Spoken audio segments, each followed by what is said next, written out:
Assalamualaikum warahmatullahi wabarakatuh. Alhamdulillahirabbil alamin wa bihi nasta'inu ala umuri dunya waddin wa ala alihi washabbihi ajmain amma ba'du. Pertama-tama marilah kita panjatkan puji dan syukur kehadirat Allah Subhanahu wa taala yang mana alhamdulillah pada kesempatan ini kita dapat bertemu kembali dalam mata kuliah dasar-dasar PAUD. Salawat beserta salam semua tetap tercurah limpahkan kepada Habibana wa Nabiyana Kangjeng Nabi Muhammad sallallahu alaihi wasallam, tak lupa kepada keluarga, para sahabat, tabi'in tabi'at sampai kepada kita semua hatta yaumil qiyamah. Amin ya rabbal alamin. Ibu dosen, Ibu Nia Oktaviani MPD yang saya hormati, teman-teman seperjuangan semester 2 dan semester 8 yang saya cintai. Alhamdulillah pada kesempatan ini kami dari kelompok 9 mau memperkenalkan diri dulu. Nama saya Masaroh dan teman saya Siti Hamzah. Saya akan mempresentasikan materi pendekatan saintifik dalam pendidikan anak usia dini. Marilah kita awali presentasi ini dengan bacaan Bismillahirrahmanirrahim. Sekarang saya akan paparkan Bismillahirrahmanirrahim. Apa itu pendekatan saintifik? Saintifik berasal dari bahasa Inggris scientific yang berarti ilmiah, yaitu bersifat ilmu. Sedangkan approach yang berarti pendekatan adalah konsep dasar yang menginspirasi. Dengan demikian, maka pendekatan ilmiah scientific approach dalam pembelajaran yang dimaksud di sini adalah bagaimana metode pembelajaran diterapkan berdasarkan teori tertentu ilmiah.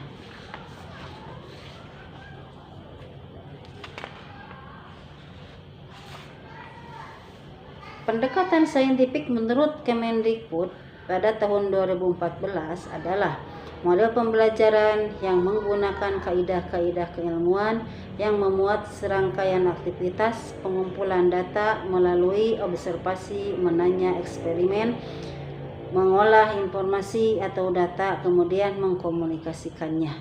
Selanjutnya pemaparan akan dilanjutkan oleh teman saya Siti Hamzah.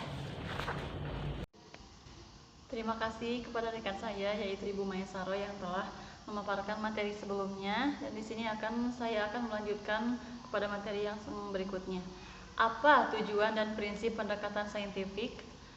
Nah, tujuan pendekatan saintifik dalam pembelajaran antara lain yaitu untuk meningkatkan kemampuan berpikir peserta didik, kemudian untuk membentuk kemampuan dalam menyelesaikan masalah secara sistematik, menciptakan kondisi pembelajaran supaya peserta didik merasa bahwa belajar merupakan suatu kebutuhan, kemudian untuk melatih peserta didik dalam mengemukakan ide-ide atau gagasannya, untuk meningkatkan hasil belajar peserta didik dan mengembangkan karakter peserta didik tersebut. Untuk prinsip-prinsipnya, di sini ada beberapa prinsip pendekatan saintifik dalam pembelajaran menurut Hosnan tahun 2014. Ada 8 poin. Poin yang pertama yaitu prinsipnya yaitu pembelajaran berpusat pada peserta didik atau anak didik. Poin yang kedua, pembelajaran membentuk student self concept. Kemudian poin yang ketiga, pembelajaran terhindar verbalisme. Poin yang keempat, pembelajaran memberikan kesempatan pada anak didik untuk mengasimilasi dan mengakomodasi konsep, hukum, dan prinsip. Poin yang kelima yaitu pembelajaran mendorong terjadinya peningkatan kemampuan berpikir. Poin yang keenam, pembelajaran meningkatkan motivasi belajar anak didik dan motivasi mengajar kepada guru. Kemudian poin yang ketujuh, memberikan kesempatan kepada anak didik untuk melatih kemampuan dalam berkomunikasi. Kemudian poin yang terakhir yang kedelapan, adanya proses validasi terhadap konsep, hukum, dan prinsip yang dikonstruksi anak didik dalam struktur kognitifnya. Bagaimana tahapan-tahapan pendekatan saintifik? Langkah-langkah pendekatan saintifik di sini ada 5M. 5M di sini yang pertama, M yang pertama yaitu mengamati, kemudian M yang kedua yaitu menanya, M yang ketiga ada mencari informasi, kemudian M yang keempat ada menalar, dan M yang terakhir adalah mengomunikasikan. Jadi 5M tersebut Ya, yang pertama saya ulangi ya. Yang pertama mengamati, menanya, mencari informasi, menalar dan mengomunikasikan.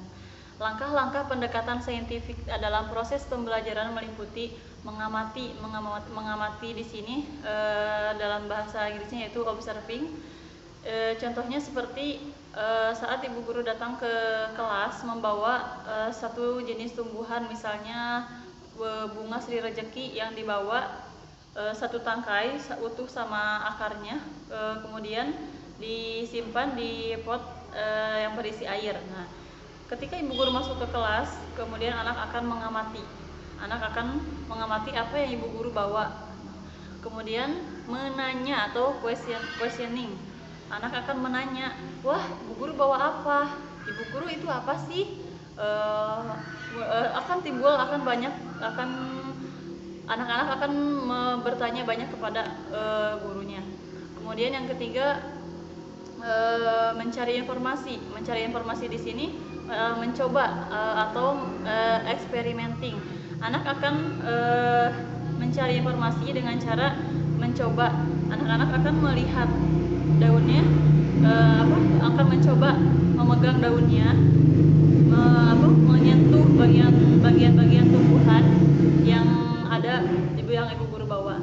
Dari percobaan tersebut, dari eksperimen tersebut, anak akan mendapatkan informasi bahwa mungkin kenapa tumbuhan itu dapat hidup di dalam air, tidak dengan tanah. Anak akan mendapatkan informasi yang mungkin berasal dari ibu gurunya dan mungkin juga berasal dari informasi yang dia lihat dengan tumbuhan yang dibawa ibu guru. Yang keempatnya yaitu mengolah data atau informasi dilanjutkan dengan menganalisis atau menalar. Nah, menalar di sini dari informasi yang dia dapat, dia akan mengetahui dan mengingat apa yang dia kerjakan, apa yang dia dapat, sehingga dia dapat menyimpulkannya sendiri. Oh, ternyata bunga Sri Rejeki itu dapat tumbuh di dalam air tanpa harus dibantu dengan adanya unsur tanah. Kemudian yang keempat atau mengomunikasikan, menyajikan data dan atau informasi dengan cara mengomunikasikan. Anak akan setelah dia pulang sekolah, mungkin anak akan mengomunikasikan kepada orang tuanya di rumah atau kakaknya di rumah atau teman-temannya di rumah.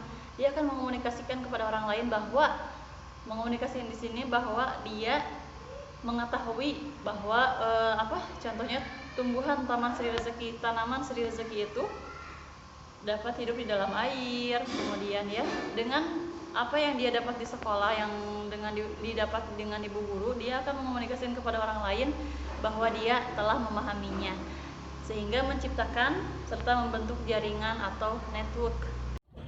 Baiklah teman-teman semua, kesimpulan dari pemaparan tadi adalah pendekatan saintifik adalah model pembelajaran yang menggunakan kaidah-kaidah keilmuan yang memuat serangkaian aktivitas pengumpulan data melalui observasi, menanya, eksperimen, mengolah informasi atau data, kemudian mengkomunikasikannya dalam Kemendikbud 2014. Menurut Sipel dan Barbour menyebutkan bahwa kemampuan sains proses pada anak usia dini diantaranya kemampuan mengamati, mengklasifikasikan, menarik kesimpulan, mengkomunikasikan, dan mengaplikasikannya berdasarkan pengalaman sains yang diperolehnya. Sains dapat mengajak anak berpikir kritis, karena dengan sains anak tidak begitu saja menerima atau menolak sesuatu.